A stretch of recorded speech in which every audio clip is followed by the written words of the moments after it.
something cooking in our democracy, that people were looking at what was going on in Congress and saying, that's not what we want in America. And Congressman Whitman outlined it very well. I'm delighted that he's representing you. But we looked at these big government Looney Tunes solutions that you saw in federal health care. We looked at taking over the free enterprise system with bills like card checks and cap and trade to take away the secret ballot, to jack up the cost of electricity and some of the liberties of our coal mines. We looked at deficit spending totaling $12 trillion and growing, $110,000 per American family of four, an unsustainable level of debt of this democracy. And people said, I don't think that that's the direction that we want to take the United States of America. So spending is something that every American, particularly those independent voters that voted overwhelmingly for Ken and Bill and me and Bill and our Republican team in the House last year, said we need to do better if we're going to sustain the kind of fiscal responsibility that we love in this country. And Ronald Reagan had an awful lot to say about it. He had some very humorous things to say about it. He revealed there's a big difference between Republicans and Democrats when it comes to spending. He said for Republicans, Independence Day is July 4th, all of you know that. For Democrats, it's April 15th. That's when the tax money comes. He also said that government spending is like a baby's alimentary canal. It has an insatiable appetite at one end and no responsibility at the other. And that's the way government operates sometimes. You know, there's never enough money. There's always another 5 or 10 or 20 programs that don't work that somebody wants to put in place, some other earmark for their constituents. But I think we all know, with the doubling of the Virginia budget in 10 years and this unbelievable out-of-sight spending that we see for entitlements and other programs at the federal level, that we've got to do better. You know, during this last couple of years with the recession that everybody started participating in September of last year, you're controlling your budget, you're making different decisions about your discretionary spending. Businesses are foregoing various investments and having to cut back, and they expect government to do the same thing. It's not very hard to figure out. But that's why our role model, the Gipper, was such a great model for how to do that. By the way, I know you remember him largely in the costume here, but as a Notre Dame graduate, I hope you all remember that it was 70 years ago that he performed his most memorable as the Gipper in New Brighton, so I think we should all.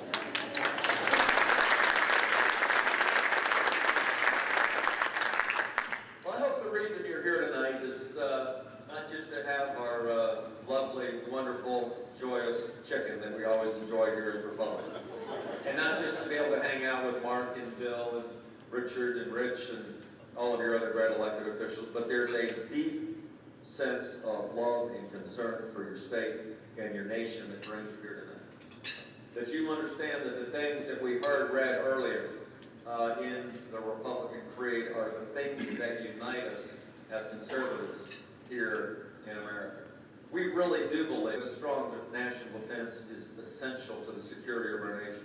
We really do believe that it's not big government programs, but it is the free enterprise system and strengthening the private sector and entrepreneurship that really does create maximum opportunity and economic justice.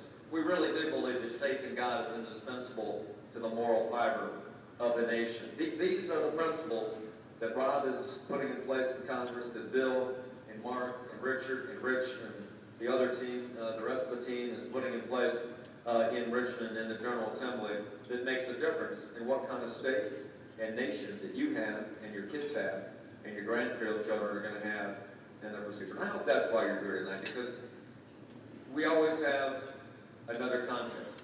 Virginia is for lovers of elections, because we have at least two a year in virtually every community in this state. We got some important ones coming up. I hope you remember that the reason you went out there and you knocked on those doors, whether it was 98 in August or whether it was 32 in October for Bill and Kent and me and Speaker Howell and his team, was because elections really do matter. They really determine who's going to control the kind of policy we have in this country, in the state, and this local government for the next 2 or 4 or more years. When this past time, I talked about what I thought was the most important issue facing this state, and it was getting spending under control and creating jobs and opportunities so the private sector would thrive by allowing people the opportunity in a free society to use their God-given talents to pursue the American dream. That's what I ask people to believe in, and because of all the help you gave us, we had so many people come to the polls in vote for us this time. And so we've embarked during these last 103 days now, Mr. Speaker, working together on an agenda to create jobs and opportunity for our citizens. In fact, that idea, you remember the first bumper sticker somebody put on your car was Bob's for Jobs.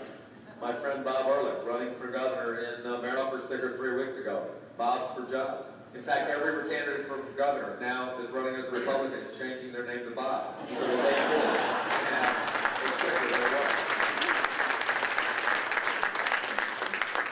Because when you have a 7.4% unemployment rate, it's absolutely unacceptable. We've got to do better. And so we've embarked on a program working with the outstanding leaders of the General Assembly to create a set of ideas where we can recruit more jobs and opportunity. I want to thank the legislators this year for giving us more money for the Governor's Opportunity Fund, for a biotechnology investment fund, for the Angel Investor Fund, great new resources for and film production and wine production. I know they like that because they all participate quite heavily in that great enterprise part of our economy.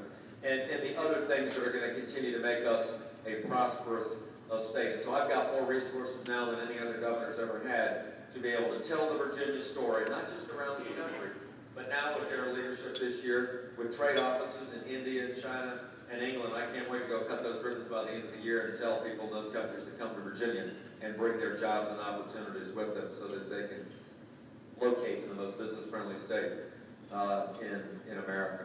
This is what we... And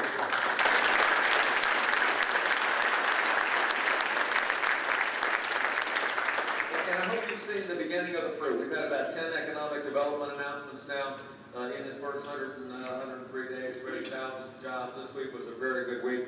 Northrop Grumman, a Fortune 69 company, has decided to come to Virginia. Over Maryland.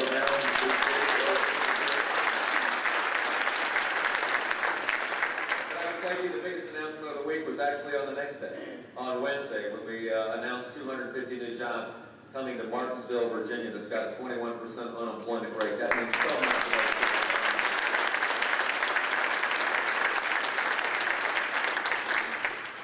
The General Assembly also understood that we needed to do a little bit better job in schools to be able to create some choice and some more accountability and give parents and kids more options so that every young person has access to the American dream. It shouldn't matter what your zip code is or where you live. It should only matter what your intellect and your ability and your drive is about how much you're going to succeed in the schools in America. So they passed new bills at my request on charter schools and college laboratory schools and virtual schools, despite some opposition, overwhelmingly passed this session. I really appreciate that. They also understood that energy security is critically important.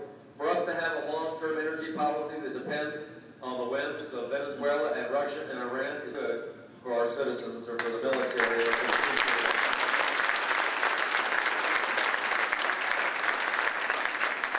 so they pursued a vision that I have of making Virginia the energy capital of the East Coast. Next year, the energy capital of the world. But we're working on the East Coast right now to be able to use all of our terrific God-given natural resources, more coal and natural gas than virtually any other state in America, and new technologies to derive more benefit in Southwest Virginia. The energy capital, the nuclear energy capital of America, Lynchburg, Virginia. Nancy, you know that, with Babcock's and Wilcox and Areva. More capacity. We just need to get Harry Reid unelected so we get Yucca Mountain working a little bit better. So